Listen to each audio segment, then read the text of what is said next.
friends, Jen Cascell here. I am back with another design team project share and tutorial for Scrap Diva Designs. So before we get started, here is her website and all of the info on the back. Make sure to use that hashtag Scrap Diva Designs for some amazing inspiration. And as always, if I've inspired you in any way, please feel free to use my coupon code JEN10 for 10% off your purchase at the shop. I super appreciate everyone who uses my coupon code and affiliate link. I do get a small kickback and it helps me continue to create free content for you guys. So let's dive in. Today we are going to be using the 3D Carousel Tray that came out this July. I loved this. You may have seen my original version on my release video, and I decided to make mine a spinner. So I'm going to show you how I did that. But most importantly, as you can see, I was able to cover this without having the tabs show at the bottom. So I wanted to show you how I did that. I love the design of this box because the top does come off, so you have easy access to everything that's on the bottom. I am getting started with a little bit of Christmas in July today, so we're doing a Christmas version. And since I'm doing Christmas in July right now, I really want an organizer to have all my little embellishments and the things that I use for just about every project in a Christmas theme. So I am coming from my new craft room.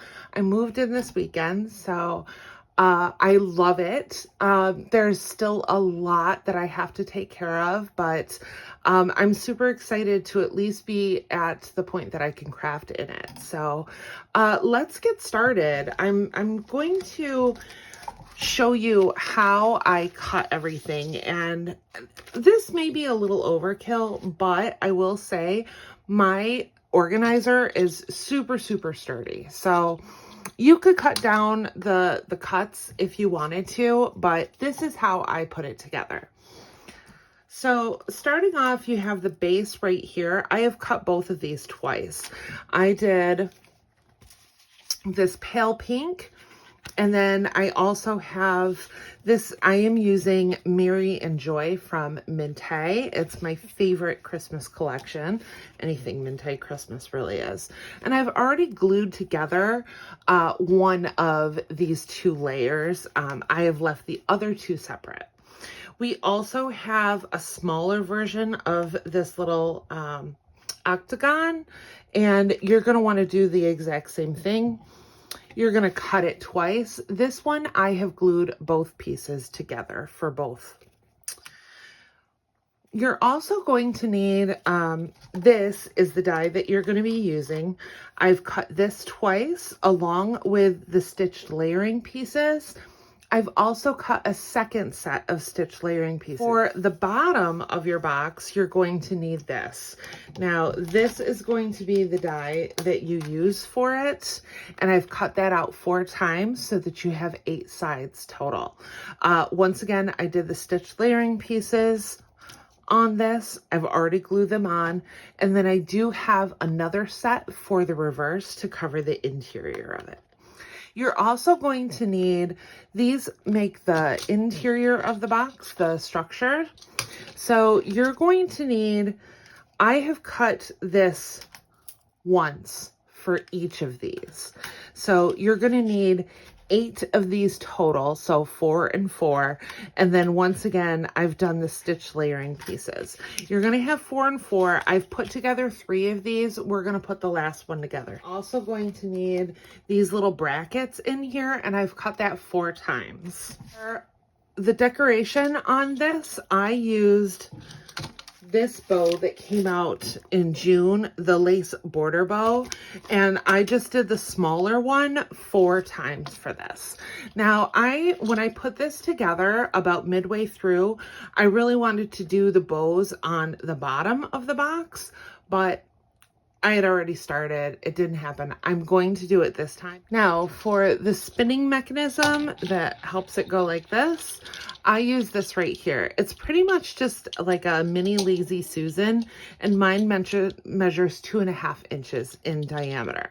So you're going to need one of these, and I will link where I got mine in the description box. So let's get the hard part out of the way first.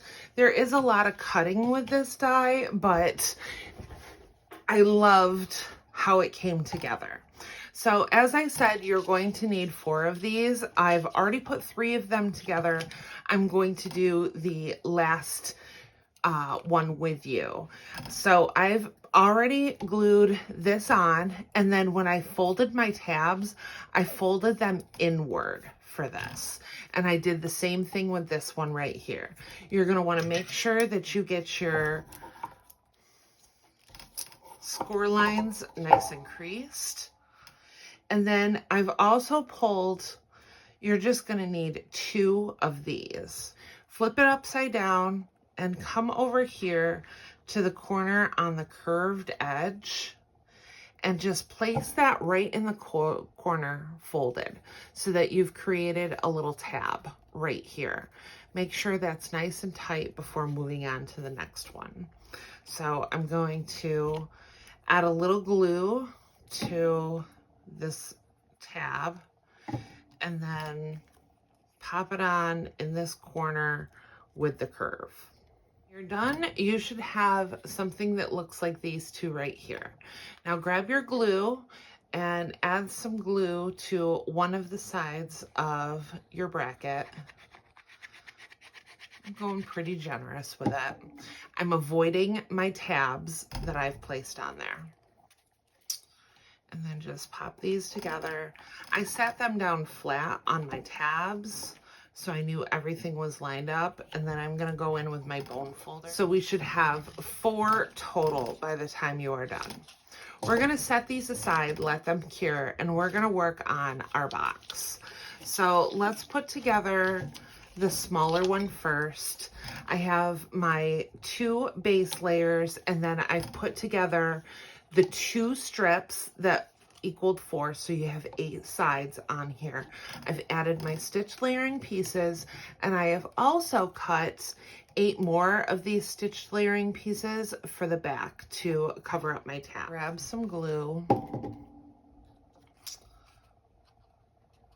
and connect these together to form an octagon. I am going to add some glue to my tabs, and you're going to want to get kind of close to the walls of it. That way you've got a lot of stability in there. I'm going to set that on my work surface, and I'm going to come over to my first octagon and just set that inside. Use your bone folder to really press down those edges. I'm going to come with my second base, add some glue to the bottom of it. I'm going kind of heavy. And then pop that on the bottom to cover up those tabs. Now we can cover up our tabs with our pattern papers. So I have all of my pattern papers in there. I'm going to set this aside and let's work on our bottom tier. I am working with the back layer that I did not already glue the paper down. You can just set the other 2 aside and we'll be working with this one. So I am going to grab my strips for the sides and once again circle these ends to form that octagon. Do the exact same thing, adding the glue to the tabs. Once you have glue on all the tabs, you can go ahead and set that base layer in. Next, we are going to grab our dividers, and I'm going to add a little bit of glue to the bottom tab. I am going to add some glue to the tab we created. And just etch that into one of the corners. So I found it easiest to put the 2 opposite ones in, and then I'll put the other 2 in. That way you know everything is lining up properly. So as you can see, I have my arches in, and I've started covering my tabs along the sides.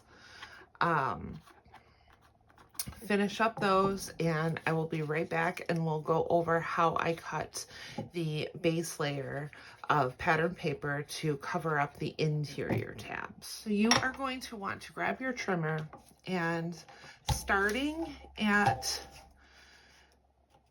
your first 2 points, line up your 2 points. I'm just going to bring it over just a tad, just zhuzh it a little bit. Now, working with the slightly smaller piece, once again, you're going to want to find your center, which is, I'm going to use this center point, and then I am just going to zhuzh it a little bit. So I'm going to bring it over.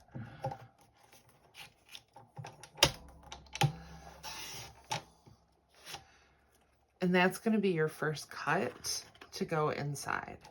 Once again, grab this. I'm just going to zhuzh it past that extra line and bring it down. And this is your second layering piece. We're going to bring this back over, and then once again line it up, bring it over just a tad, and cut. I'm working with that center again, just using that straight edge at the top, and I'm going to bring it over just a little bit. And your third cut, once again, bring that last piece over, take a small cut off, and you have your fourth layering piece. And that's how I covered up the tabs in this. So you can go ahead and glue these down. Okay, now that I have all of my pattern paper on, I'm just going to flip this over and add a bunch of glue to the bottom. I'm going a little heavy for this. I'm gonna cover up those tabs with the last octagon. I have all of my pattern papers on. This is just gonna sit nicely right at the top here. Before I put my Lazy Susan on, I am going to decorate it. I did make 4 bows to go. This time I'm putting them around the bottom, but I am going to add some trim as well. Okay, so I have my finished product. So I ended up doing snowflakes on the flat tabs on the top. I did 2 layers of trim. I did this really cute crocheted, and then this braided trim has actually been in my stash for years. I actually just finished it on this project. And then I did, this is my bottom. I used some more of that trim along with some pom-pom trim. I kind of glued my bows up at an angle for this, and because I have the snowflakes on the flat surface, mine will actually sit a little differently. It'll sit so that it's not lined up, but that's okay. I kind of like it that way. So all we have left is to add our Lazy Susan. I'm gonna use hot glue to do it. E6000 would be good for this as well. I'm just gonna add a nice thick layer of hot glue. Flip it over and try to find your center. Work quickly. That's it. That's it. And she spins. So thank you so much for watching. Once again, here is her website and info. And once again, if I've inspired you in any way, please feel free to use my coupon code JEN10 for 10% off your purchase at the shop. I super appreciate everybody who uses my coupon code. I really can't thank you enough. And don't forget, if you like this video, don't forget to give it a thumbs up and hit that subscribe button for more crafty content. I'll see you in the next crafty video. Bye!